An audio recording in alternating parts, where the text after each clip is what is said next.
যে কোনো সমস্যায় আপনি পড়েন, আপনার সমাধান এই কোরআনের ভেতরে আছে না নাই? এজন্য তাফসীর প্রোগ্রামে আমরা একটা বই থেকে এই কথা বলি। বইটার নাম কি?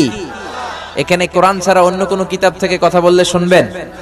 বাইবেল থেকে বললে শ্রীমদ্ ভগবত গীতা, বেদ, রামায়ণ, মহাভারত, ত্রিপিটক, দীঘানিকায়া, ইয়াহভিস্ট, সেটালডেটাল, Talmud, Torah, Old Testament, New Testament, Zend Avesta, পৃথিবী কাঁপানো যে এত ধর্মগ্রন্থ, একটার খাওয়াও এই মাহফিলে নাই, ঠিক কিনা? খাওয়া আছে যে কিতাবটার নাম কি? আর জোরে বলেন কি নাম? এজন্য আল্লাহ বললেন, গোলাম এই কিতাবটারে আমি সহজ করে দিলাম। এই কিতাব পড়বা সোজা, এই কিতাবে বুঝবা সেটাও সোজা, এই কিতাবরে মুখস্থ করে সিনায় রাখবা সেটাও সোজা করে দিল কে?